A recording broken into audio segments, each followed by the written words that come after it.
अरे ये क्या हो रहा है? कर क्या रही है ये?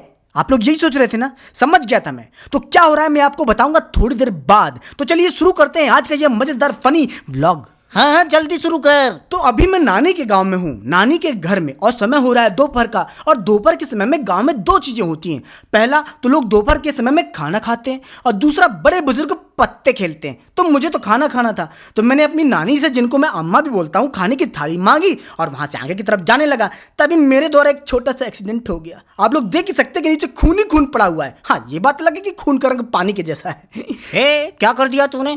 तेरी नजर नहीं पड़ी लोटे के ऊपर तो पाँव ही पड़ गया। अब तुझे नानी छोड़ेंगी नहीं। बिल्कुल, नानी मुझे छोड़ती नहीं। अगर मैं 15 साल और छोटा होता तब नानी मुझे मेरी नानी याद दिला देती, लेकिन अभी मैं बड़ा हो गया हूँ ना, इसलिए मैंने खाने की थाली रखी और वापस लौट के लोटे से गिरे हुए पानी को साफ कर दिया। वैसे इसको ये संस्कार शादी के बाद ही मिले हैं, क्यों? हाँ, तो इसमें गलत क्या है? खैर, दोपहर का खाना खाने के बाद अब मेरा प्लान था गांव से शहर जाने का, और शहर से एक नई गाड़ी गांव लाने का। क्या है कि जब भी मैं नाना नानी के गांव आता था, मुझे यहाँ जाना है वहाँ जाना है, गाड़ी नहीं होती थी। नाना नानी को कहीं जाना है, दवाई कराने ले जाना है, गाड़ी नहीं होती थी। तो बहुत दिनों से मैंने सोच रखा था कि एक नई गाड़ी लाके नाना नानी के घर में रख देता हूँ। तो आज वही शुभ दिन है। मैं पड़ोसियों की गाड़ी में बैठ के नई गाड़ी लाने जा रहा हूँ। और आपको पीछे जो दिख रहे हैं ना, वो मेरे नाना है, जो धान का जामा लगाने के लिए खेत में पानी जमा कर रहे हैं। अबे वो तो ठीक है, लेकिन तू लोगों को ये बता कि ये कौन सा शहर है जहाँ पर तू सैर कर रहा है? हाँ, तो इस शहर का नाम है सतना, जो मेरी नानी गांव से लगभग 15 से 20 किलोमीटर दूर है। तो सतना पहुंचने के बाद हम लोग एक शोरूम के बाहर रुके। आप लोग देख सकते हैं कि मेरे पीछे बहुत सारी गाड़ियां अपने स्वयंवर के लिए खड़ी हैं। अब जब मैं घूमा तो आप लोग को दिख रहा होगा कि रोड की दूसरी तरफ गाड़ियों का एक और शोरूम है, बजाज का। लेकिन क्या है कि मेरे पास होंडा की एक गाड़ी पहले से, जो कम खाने में ज्यादा चलती है, यानी कि उसका एवरेज ज्यादा अच्छा है। तो मैंने सोचा क्यों ना होंडा से एक और लौंडा ले ले, मतलब कि एक और गाड़ी ले ले। ओए, मतलब तूने ये वाली गाड़ी सिलेक्ट की है? अच्छी लग रही है।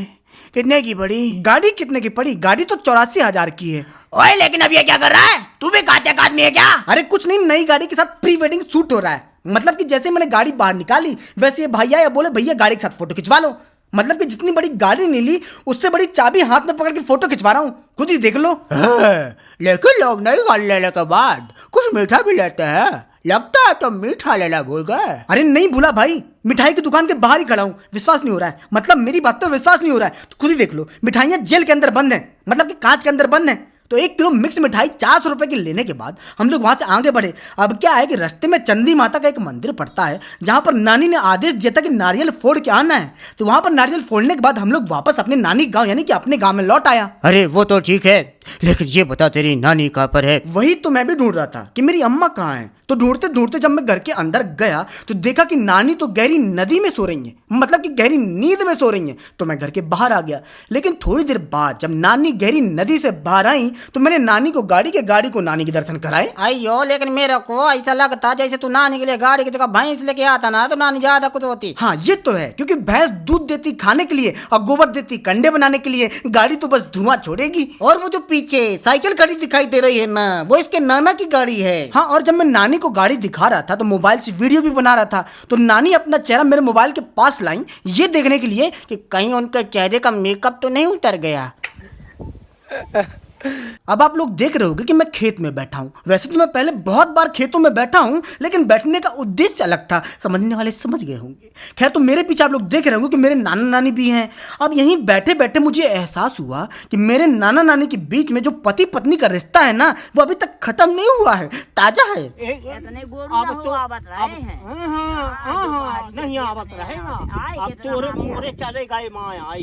तो हुआ क्या था कि मुंह तोड़ते तोड़ते दोनों जन लड़ने लगे थे। बस इसीलिए मैंने कहा था कि दोनों के बीच में पति पत्नी का रिश्ता अभी तक ताजा है। और ये है ताजी ताजी सुबह। लेकिन ये गांव कौन सा है साईं? तेरी नानी का गांव तो नहीं लगता। हाँ, क्योंकि मैं अपने ससुराल में हूँ। और अगर आपको यकीन ना हो रहा हो तो ये देखिए, पोहे की प्लेट। अब इस पोहे में प्याज भर भर के डली हुई है, मूंगफली भर भर के डली हुई है। और दूसरी बात है कि मेरे घर में इतनी सुबह मुझे कभी पोहा नहीं मिलता। तो मैं अपने ससुराल में हूँ। और मैं अपने ससुराल इतनी सुबह इसलिए आया था क्योंकि अपनी सासू माँ को और खुद को लेके मुझे जाना था सतना। एक डॉक्टर साहब है जिनका नाम है राजेंद्र नायक, उनको दिखाने के लिए। तो अभी मैं डॉक्टर साहब की क्लिनिक के बाहर ही खड़ा हूँ और टाइम हो रहा था सुबह के 8 बजे। लेकिन मेरी एक साली यहाँ पर सुबह के 4 बजे से आके बैठी थी, और वो इसलिए क्योंकि डॉक्टर साहब केवल 10 पेशेंटों को देखते हैं, तो जो पहले 10 लोग कुर्सियों में आके बैठ जाते हैं उन्हीं का नंबर लगता है। अच्छा, तो तेरी वो साली कहाँ है? हम लोग को भी दिखा, मतलब कि मिला।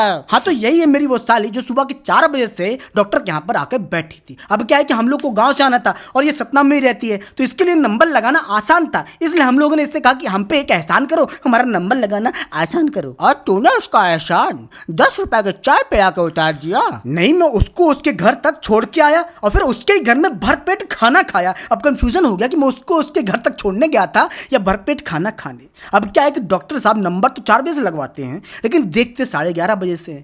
तो वहां से लौटने के बाद मैंने और मेरी सासू मां ने डॉक्टर साहब को दिखाया। अब हम लोग खड़े हैं केमिस्ट की दुकान पे अपनी अपनी दवाई लेने के लिए। तो डॉक्टर को दिखाने के बाद इन लोगों को किसी के यहाँ पर जाना था? हाँ, इसलिए तो आप लोग देख सकते हैं कि वहां से निकलने के बाद हम लोग एक आम के ठेले के पास खड़े हुए, क्योंकि जिनके यहाँ पर जाना था आम लेके जाना था। और उनका कमरा है 4 मंजिला घर के ऊपर छत में। तो 4 मंजिला घर को चढ़ते चढ़ते ऐसे लगा जैसे मुझे चढ़ तो नहीं गई। खैर, छत में पहुंचने के बाद हम लोगों ने देखा कि उनके कमरे का दरवाजा बंद है, तो दरवाजे को खटखटाया गया। अब ये घर है नेहा की मामी का, और ये जो लड़का है ना, ये भी है नेहा की मामी का, और ये मुझे करतब करके दिखा रहा था। तो मैंने सोचा क्यों ना इसको मैं भी कुछ करतब करके दिखा दूं, तो मैंने इसको हैंड स्टैंड करके दिखाया। ओ भाई साहब, यो क्या कर रहा तू? हाथ नहीं, 4 पांव ऊपर, तन्ने तो हाथों में भी जूता पहनना चाहिए। खैर, थोड़ी देर और मामी जी के यहाँ पर रुकने के बाद अब समय हो रहा था यहाँ से जाने का। तो जैसे मैं दरवाजे के बाहर निकला, मामी जी मेरे पीछे से आई। अब आप लोग देख रहे होंगे तो सोच रहे होंगे मामी जी दौड़ क्यों रही हैं, चोर पुलिस कह रहे हो क्या? नहीं, तो बात ये थी कि मामी मुझे विदाई दे रही थी, और विदाई में नोट था 500 का। हर बार यही होता है, इसलिए मैं बोल रहा था कि मुझे नहीं चाहिए, लेकिन मामी जी ने जबरदस्ती मेरी जेब में वो 500 का नोट रख दिया।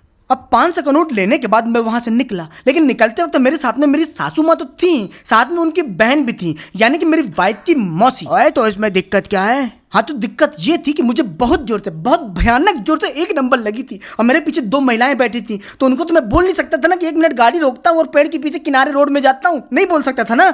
इसलिए मुझे ध्यान आया कि वाइफ ने मुझसे कहा था कि उस मॉल से, जिस मॉल के सामने मैं खड़ा हूँ, जिसका नाम है सुमित बाजार, वहां से मुझे कुछ गाउन टाइप में लेके आना। तो मैंने मम्मी जी से यानी सासू माँ से कहा कि यहाँ से आप गाउन लीजिए, तब तक मैं कुछ कर लेता हूँ। खैर, तो कुछ करने के बाद मैं आप लोगों से कुछ कहना चाहता हूँ कि मैं दुनिया का पहला आदमी हूँ जिसने 650 रुपये दे के अपना डैम खाली किया है। तो दोस्तों, मुझे उम्मीद है कि ये व्लॉग देख के आप लोगों को अच्छा लगा होगा। तो और भी व्लॉग्स, मजेदार व्लॉग्स देखने के लिए YouTube में विक्रम नेहा व्लॉग्स को सर्च करिए, वहां पर और भी वीडियो मिलेंगे। तब तक के लिए बहुत बहुत शुक्रिया।